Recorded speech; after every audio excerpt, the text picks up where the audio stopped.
Hello everyone, we're back with a January favorites video and it's mainly makeup and we have one fragrance, and today we mostly have these products on my face right now. What do you guys think? I think it's very purple, very vivid, and also quite cool tone if I do say so myself, which I'm kind of digging a little bit. And yeah, let's start off with the fragrance first because it's only one. This is the Taste of Champagne on Her Lips from Prod. This is a Thai niche brand. So the perfumer who did this is actually Callis Becker. According to the salesperson at the booth, he said that Callis Becker has actually done Kilian perfumes as well, and this was actually a blind buy for me. And when I went there, I was so amazed by how good this smells. I'll put the notes on screen, but this perfume literally smells like a champagne glass drink in the bottle itself. I have no idea how they did this, but it smells so bubbly but so refined. If you're thinking like, Crystal, what about like champagne toast? Champagne toast smells like way much more juvenile, more sweet, thinking of like sweet 16, 15-year-old girls who wear this. When I smell this, I think of luxury, exclusive, refined. It's still sweet, but it's not intoxicatingly sweet. There's muskiness in it as well, but it's not like man musk kind of thing. Not very masculine, but it's definitely very refined, rich girl kind of vibes, and I love it. I've been wearing this to the office or even going out at night. I've been wearing this. It works for both occasions, and yeah, really love this perfume a lot. Do you guys struggle with dark under eye circles? Because I feel that is something that I've always struggled since young, even when I was like 16, 17. It's just, there was no concealer that could really cover my dark under eye circles that effectively. I even tried orange color correctors as well. It didn't work out for me, and everything just looks very heavy and cakey underneath my eyes. But recently, I have been using the Fenty Beauty, this eye brightener in the shade number 6 Melon. It feels very light underneath my eyes, and it does the job really well of color correcting blue grayness underneath my eyes. I am wearing it currently, but I think because it's quite blue under here and my eyeshadow is also blue, it kind of like brings out the blueness a little bit more. So maybe that's why my dark under eye circles is a little bit more obvious. Nowadays, I don't really wear a concealer anymore, and if I do wear a concealer, I feel like it looks very heavy or cakey. Even when I set it with an under eye powder as well, it just doesn't hit the same. So really, this, when I even spread this out in a very thin layer and then I go in with just my fingers and I tap, go in, it does a job of color correcting really well. Number 6 Melon actually does have a little bit more of that orangey, pinkish kind of tone to it, undertone. So it definitely helps in color correcting my dark under eye circles. I was contemplating between number 6 and number 7 when I was in Sephora, but I think that number 6 did the job slightly better in terms of helping to color correct underneath my under eye circles and also brighten it a little bit more. I've been using this daily, so I'm not surprised that I actually need to repurchase this really soon because this feels very light in the tube right now. Next up is one of my all-time favorite cushion foundations, and if you've been on my channel before, you know which one it is, and it's the CLIO Kill Cover Fixer Cushion. I recently managed to bring myself to finally put in a brand new fresh refill of this. This is in the shade 4BO Ginger. When I first got this cushion, I was so in love with how it looked like on my skin. It's high coverage, it looks like skin on my skin, it looks like red candy almost as I described it, and I just kept using it, and I had to flip the cushion inside out because I wanted to get every single drip of product of this, and I just knew that I had to physically stop myself from using this cushion. And yeah, I think it was time for me to get back into this because I literally miss using this cushion foundation so much. So I am going to Korea in like May, so I'm definitely adding this to my to buy list, like the refill itself. So maybe might pick up like 2 or 3, I am not sure. Next is this particular powder that I actually didn't like, back when I was 17, 18. I felt that it was too drying, I felt that it was too mattifying, but now I am going to be 23 in 2023. I actually been really loving this powder, and it's the Laura Mercier Translucent Setting Powder. This is a really old powder, a very OG, and I actually got this back in 2018. I know it's kind of gross, but it works. I am not breaking out whatsoever, so I think it's fine, and I think it looks really good. It's the whole like soft matte look that I really do enjoy currently. I felt that maybe back in 2018 when my skin was quite perfect almost, it was too drying for me personally, this particular powder. But now, because I think my skin has kind of changed a little bit, it's a little bit more oily as well, so I think this really does help in mattifying the foundation and making sure that it stays in place, like it's locked, it's not going anywhere at all. So I really do enjoy that. Really does not add any extra weight or whatsoever on my skin. It feels really smooth, but it does not feel too drying currently.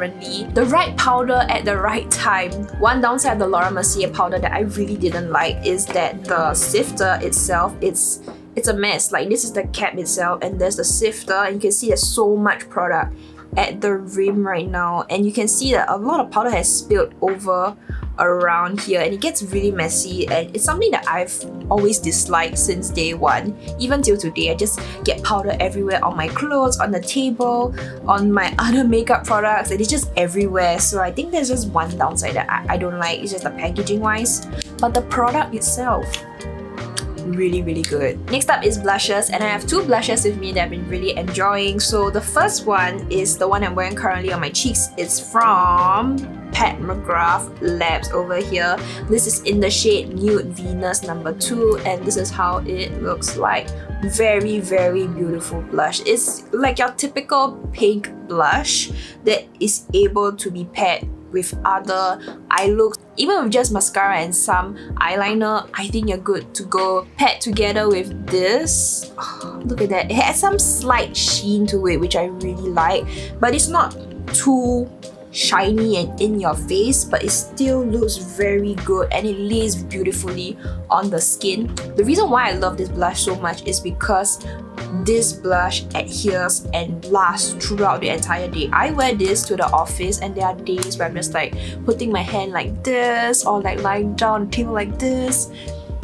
It's just there, it's still there after my long work day, and I still can see the pigment there, and I'm just very blown away by this. So yes, I bought this during Black Friday. I thought it was really worth it, and yeah, thanks Anna for putting me on this particular blush. I love it so much, and now I own two more because I was really impressed by it, so I can't wait to wear the other two. The next blush is an OG blush back from 2017, 2018, even 2019 OG beauty influencer YouTuber days. Can you take a guess? Which one is it? I've said it on my Instagram, and it's actually the Luminoso Big Powder Blush from Melon. Okay, so this is how it looks like, and I only picked this up very recently because back when I was in 2017, I was 17, so I was a student. I didn't have money. I was really broke, and I always see people talking about Melon, and I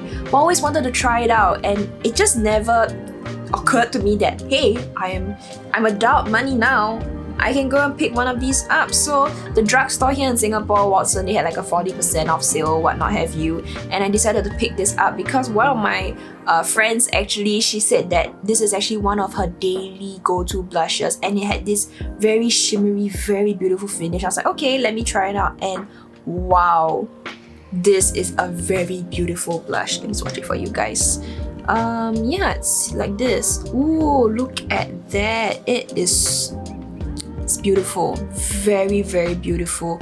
So it does offer a little bit of a sheen to it as well, as you can see, as compared to the Pat McGrath one over there. This kind of doubles up like a blush highlighter a little bit, because you don't really have to wear highlighter once you have such a beautiful sheen from this particular blush itself. So I've been really enjoying this orangey, peachy, and I found that orange blushes in general, they're a little bit hit and miss on my skin tone tone personally, but this one I can get away with it if I do wear a little bit more heavier eyeshadow looks.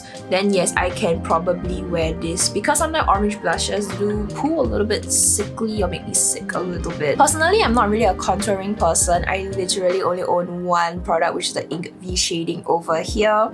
But recently, Abduct Cosmetics, a local Singaporean beauty brand, did kindly send me my way the Soft Sculpt Gradient Contour over here. So thank you, Abduct, and I have been loving this so much. I am wearing it right now. This is how it looks like. This is a number 2 medium tan. There's a really nice gradient right in the middle over here, and I am wearing this on my temples, cheekbone, and the jawline itself, and I look chiseled today. That's all I'm gonna say. I really do like the color of this.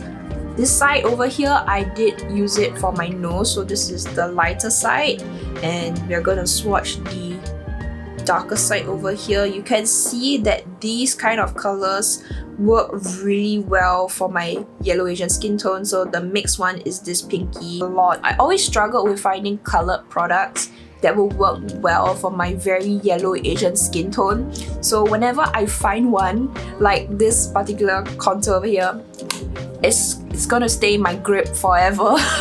The next product is one that I actually hated in the past. Even when I was younger, I didn't like it. But now I'm all about it, and I kind of like feel that I hopped onto this trend a little bit too late.